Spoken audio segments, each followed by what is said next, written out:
جی السلام علیکم ورحمۃ اللہ۔ ابھی تھوڑی دیر پہلے جب میں ایک ولاگ بنا رہا تھا تو میں نے اس میں یہ بتایا کہ تولی پیر کے بارے میں ابھی مجھے کوئی جواب نہیں ملا، اور جب بھی ملے گا تو انشاءاللہ ول شیئر ود یو۔ تو میرے کچھ دوستوں سے ملاقات ہوئی، یہ ٹورسٹ پولیس ہے اور یہ لوگ یقیناً یہاں ٹورزم کو ریگولیٹ کرنے کے لیے ان کی رسپانسبلٹی ہوگی۔ ان سے پوچھتے ہیں سب سے پہلے ان کا نام، اور پھر وہ ہمیں تولی پیر کے بارے میں کچھ بتائیں۔ جی بھائی، آپ کا نام کیا؟ جی السلام علیکم، خوش آمدید آپ کو۔ جی میرا نام رضوان خالق ہے۔ رضوان خالق، اور آپ کا؟ جی وعلیکم السلام، میرا نام ادیب ہے۔ ادیب صاحب اور رضوان خالق صاحب ایج کے ٹورسٹ پولیس ہے۔ تو اب آپ اس کے بارے میں کوئی بتائیں گے کہ تولی پیر اس کو کیوں کہتے ہیں؟ اچھا، اسے تولی پیر یہ کچھ روایات میں اس طرح ہے، ویسے کنفرم تو نہیں ہے، لیکن یہ یہاں کے جو لوکل روایات ہیں اس میں یہ کہا جاتا ہے کوئی 5 بہن بھائی تھے شاید، 5 بہن بھائی۔ تولی پیر، پیر چناسی اور آجی پیر، پیر کنٹھی ان کی شاید بہن تھی۔ پیر کنٹھی، یہ 5 بھائی تھے، 4 بھائی تھے اور ایک ان کی بہن تھی۔ اوکے۔ تو ان کا بسیرا یہاں ہوا کرتا تھا پہاڑوں پہ، پہاڑوں وہ اولیا تھے سبھی۔ اچھا، تو ان کا بسیرا تھا، تو اس وجہ سے اس جگہ کا نام تولی پیر مشہور۔ اچھا، یہ پیر ان بزرگ کی وجہ سے یہاں تولی پیر۔ ایک بھائی یہاں پہ جو دفن ہے؟ نہیں، دفن یہاں پہ نہیں، بیٹھے ان کے بیٹھ ابھی ایک بیٹھے ہوئے ہیں؟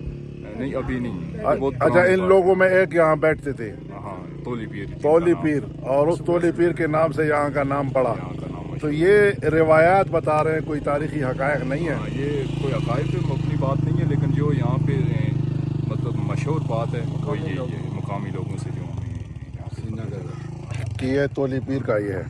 تو دوستو، یہ آل اباؤٹ تولی پیر اس وقت جو اویلیبل انفارمیشن ہے، اور میں اپنے ان دونوں دوستوں کا جو ہمارے آزاد کشمیر کے ٹورسٹ پولیس ہے ان کا شکریہ ادا کروں گا، اور امید کروں گا کہ انشاءاللہ یہ مزید ایفرٹ کریں گے تاکہ یہاں کی ٹورزم جو ہے نا وہ مزید ریگولیٹ بھی ہو۔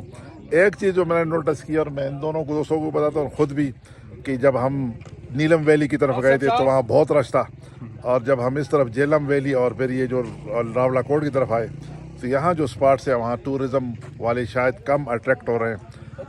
ایٹ ٹائم جو لوگ آ رہے ہیں ان کے لیے تو ایک اپرچونٹی ہے، کیونکہ یہاں پریشر کم ہے، آپ کو ریلیکسیشن زیادہ ملتی ہے، لیکن یہاں کا بزنس یقیناً اس سے افیکٹ ہو رہا ہے۔ تو میں اس ولاگ کے ذریعے وڈ ریکویسٹ پیپل کہ آپ آئیں اور ان ایریاز کو بھی دیکھیں، بہت پیارے ہیں، یقیناً یہ جنت نظیر ہے۔ اور تو پھر جنت کیسے ہوگا اگر یہ جنت نظیر اتنا پیارا ہے؟ تو جب ہم انشاءاللہ کے حکم و حضور کے طریقوں پہ چلیں گے تو پھر وہ جو جنت ہمیں ملنا ہے وہ کیسے ہوگا؟ اللہ تعالیٰ ہم سب کا نصیب کرے۔ دعا میں یاد رکھیے، اور move and mind by Sajid Khan کا خیال رکھیے، اپنا اور اپنے ارد گرد کے لوگوں کا خیال رکھیے، اور سوچیے ذرا، کیونکہ سوچنے پہ پیسے نہیں لگتے، مفت والا کام ہے۔ ہم مفت والا کام نہیں کرتے، ہمیں یہی کرنا چاہیے۔ شکریہ، السلام علیکم ورحمۃ اللہ۔